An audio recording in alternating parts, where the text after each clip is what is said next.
नमस्कार, स्वागत है आप सभी का एबी स्टार न्यूज में। मैं हूं आपके साथ जुबैर चौधरी। वक्त हो चला है यूपी के बुलेटिन अपना उत्तर प्रदेश का, जहां सबसे पहले बात करेंगे संभल की, जहां से समाजवादी पार्टी के नेता जियाउर रहमान को लोकसभा चुनाव लड़ाने की आवाजें उठने लगी हैं। तो संभल से जियाउर रहमान बर्ग को टिकट देने की मांग अब तेज होने लगी है। इस मामले को लेकर समाजवादी पार्टी के प्रवक्ता मुजाहिद किदवई का बयान भी सामने आया है। उन्होंने कहा है कि अगर पार्टी जियाउर रहमान बर्ग को संभल से उम्मीदवार बनाती है तो वो भारी मतों से चुनाव जीत जाएंगे। वहीं मुस्लिम नेताओं की यूपी और देश में घटती तादाद पर उन्होंने कहा कि इसके लिए हालात जिम्मेदार हैं। आधिकारिक रूप से तो इसकी प्रेस अखिलेश जी करेंगे कि सूची वो जारी करेंगे। मैं अपने व्यक्तिगत ये कह रहा हूं कि डॉक्टर बर्ग साहब के बाद अगर कोई शख्सियत है जिसके आव भाव चेहरे पे, जिसकी क़यादत में लोग संभल के खड़ा होना चाहते हैं, तो वो सिर्फ और सिर्फ जनाब जियाउर रहमान साहब हैं। और मुझे पूरी उम्मीद है कि हमारे कौमी सदर मोहतरम जनाब अखिलेश यादव साहब इन्हीं को टिकट देंगे। तो बुलेटिन में बात पीलीभीत की कर लेते हैं, जहां लोकसभा चुनाव को लेकर परिवहन विभाग ने भी कमर कस ली है और लोकसभा चुनाव में गाड़ियों का इंतजाम करने के लिए परिवहन विभाग जुट गया है। तो पीलीभीत में लोकसभा चुनाव को लेकर परिवहन विभाग ने तैयारियां पूरी कर ली हैं। परिवहन विभाग ने पोलिंग पार्टियों, sector magistrate, zonal magistrate, static magistrate और पुलिस सर्विलांस टीम सभी के लिए गाड़ियों की व्यवस्था करना शुरू कर दिया है और 900 वाहनों की लिस्ट तैयार कर ली गई है। जैसे ही अधिसूचना जारी होगी, जिला निर्वाचन अधिकारी को वाहन अधिग्रहण करा दिए जाएंगे। लोकसभा सामान्य निर्वाचन 2024 में पोलिंग पार्टियों हेतु एवं जो है sector magistrate, zonal magistrate, static surveillance team, fly squad team के लिए भारी संख्या में वाहनों की जो है आवश्यकता का आकलन जो है किया गया है। तो लगभग जिले में जो है 900 वाहनों की आवश्यकता पड़ेगी, जिसपे अभी हम लोग इनकी लिस्टिंग कर रहे हैं। जैसे ही माननीय आयोग की सूचना जारी होगी तो उनको जिलाधिकारी महोदय की ओर से अधिग्रहण आदेश प्रेषित करके चुनाव की तिथि से जितने दिन पूर्व निर्वाचन आयोग की गाइडलाइन के अनुसार आवश्यकता होती है उसके अनुसार उनको बुलाया जाए। लोकसभा सामान्य निर्वाचन 2024 में पोलिंग पार्टियों हेतु एवं जो है sector magistrate, zonal magistrate, static surveillance team, fly squad team के लिए भारी संख्या में वाहनों की जो है आवश्यकता का आकलन जो है किया गया है। तो लगभग जिले में जो है 900 वाहनों के तो बुलेटिन में बात मथुरा की कर लेते हैं, जहां कृष्णनगरी में होली से पहले पुलिस एक्टिव नजर आ रही है। तो कृष्णनगरी में होली का खुमार अभी से सर चढ़ने लगा है, लिहाजा प्रशासन भी सुरक्षा को लेकर मुस्तैद नजर आ रहा है। इस कड़ी में आगरा जोन के एडीजी, आईजी और एसएसपी ने तैयारियों का जायजा लिया। अधिकारियों ने बरसाना नंदगांव के लठमार और लड्डू मार होली को शांति और सौहार्दपूर्ण वातावरण में संपन्न कराने के लिए व्यवस्थाएं परखी। इस दौरान अधिकारियों ने बरसाना से राधा रानी मंदिर और नंदगांव के नंद बाबा मंदिर का निरीक्षण किया। साथ ही पुलिसकर्मियों को जरूरी दिशा निर्देश भी दिए गए। कुशल रूप से की जा रही है और बरसाने में जो लठमार होली है और आगे नंदगांव में होगी, सभी व्यवस्था की समीक्षा और सुरक्षा के दृष्टिकोण से भी और व्यवस्था के दृष्टिकोण से भी समीक्षा की गई। और एसएसपी और उनकी टीम प्रशासन की तरफ से भी बहुत अच्छी व्यवस्थाएं की जा रही हैं। और आने वाले दिनों में जो होली का पर्व होगा वो बहुत ही खुशहाल रूप से मनाया जाएगा, ऐसी हम। तो बुलेटिन में बात फर्रुखाबाद की कर लेते हैं। फर्रुखाबाद में समाजवादी पार्टी के नेताओं ने अग्निवीर को लेकर कई सवाल उठाए हैं। तो समाजवादी पार्टी ने अग्निवीर भर्ती को लेकर सवाल खड़े किए हैं। फर्रुखाबाद की समाजवादी पार्टी जिला अध्यक्ष ने मामले को लेकर कार्यकर्ताओं के साथ डीएम के पास पहुंचे और राज्यपाल के नाम उनको ज्ञापन सौंपा गया। उन्होंने कहा कि अग्निवीर भर्ती में नौजवानों का 4 साल के बाद भविष्य चौपट हो रहा है। सेना भर्ती में नौजवान भर्ती के लिए तैयार करता है, लेकिन 4 साल बाद बाहर होने पर नौजवान बेरोजगार हो जाएगा। समाजवादी पार्टी ने पुरानी नीति से सेना भर्ती लागू करने की मांग भी की। जो भारत सरकार द्वारा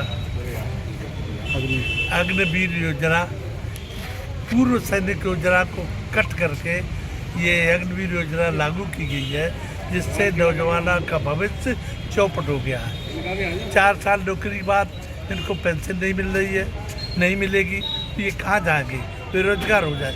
यहाँ 2-2 रेजिमेंट है, और दोनों रेजिमेंटों में भर्ती के लिए फर्रुखाबाद के इधर उधर तथा जनपद फर्रुखाबाद के नौजवान भर्ती के लिए तैयारी किया करते थे। अब जब अग्निवीर योजना आ गई उसमें तो बुलेटिन में बात कन्नौज की कर लेते हैं, जहां अस्पतालों में वायरल बुखार के मरीज की संख्या बढ़ती जा रही है। तो कन्नौज जिले में अचानक वायरल बुखार के केस बढ़ रहे हैं। जिला अस्पताल में बुखार, जुकाम और खांसी के मरीजों की संख्या दुगनी हो गई है। वहीं डॉक्टरों की माने तो दिन रात के तापमान में बड़े अंतर की वजह से बीमारियों का खतरा बढ़ जाता है।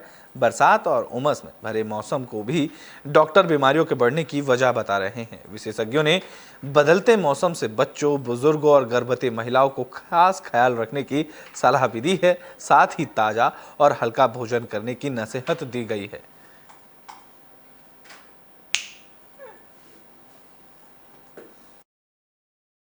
अब मौसम जैसे चेंज होता है तो मौसमी बीमारियां, वायरल बीमारियां बढ़ने लग जाती हैं।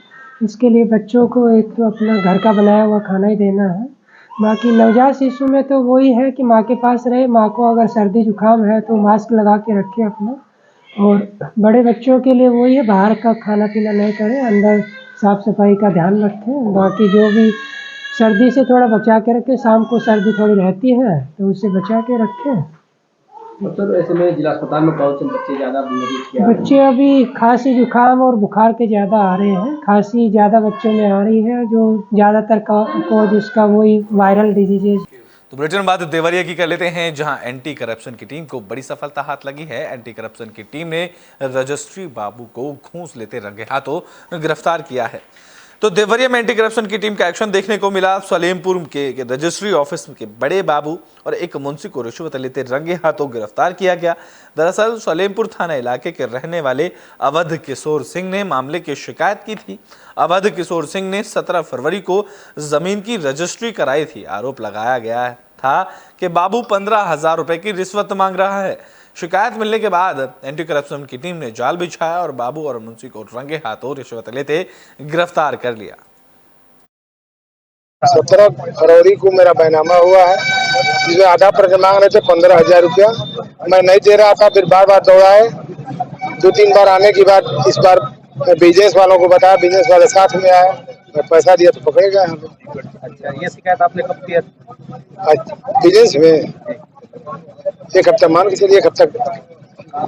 कितने पैसे की डिमांड कर रहे थे? 15,000 रुपया लिया है। फिर आज दिए, फिर 15 आधा पर 29 लाख कुछ है बैनामा है। तो बुलेटिन में बात पीलीभीत की कर लेते हैं, जहां बाघ ने युवक पर हमला किया। बाघ के हमले से युवक का गंभीर रूप से घायल हो गया। तो पीलीभीत में बाघ ने एक युवक पर जानलेवा हमला कर दिया। यह मामला पीलीभीत टाइगर रिजर्व के महोफ रेंज के पंडरी गांव का है। जानकारी के मुताबिक युवक गांव के किनारे खेत में गन्ना छील रहा था। इसी दौरान बाघ ने युवक पर हमला कर दिया था, जिससे इलाके में हड़कंप मच गया। बाघ के हमले से घायल युवक को इलाज के लिए अस्पताल में भर्ती कराया गया।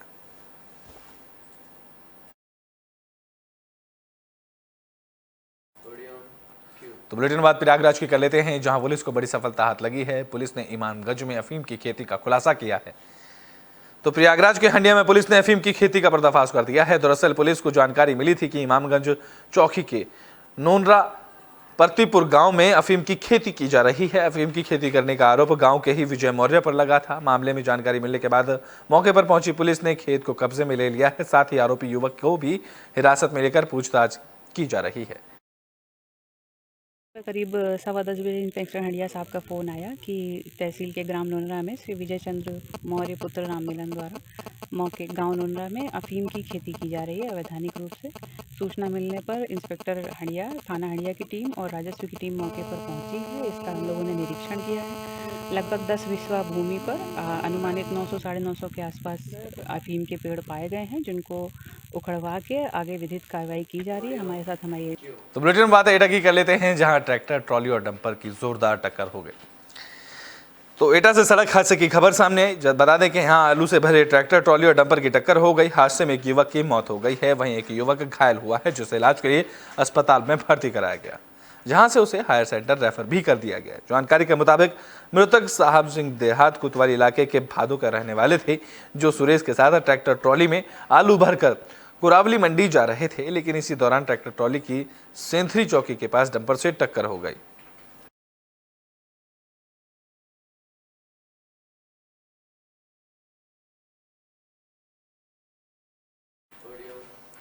तो बुलेटिन के में बात को लेते हैं बागपत की, जहां पर महायज्ञ का आयोजन किया गया है।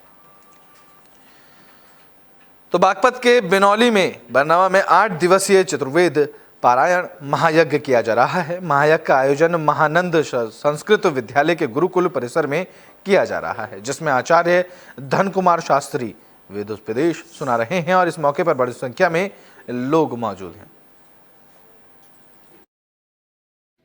यहाँ गुरुकुल माध्यमिक जो विद्यालय है संस्कृत लाक्षगृह पर मैं इसमें प्रधानाचार्य हूँ।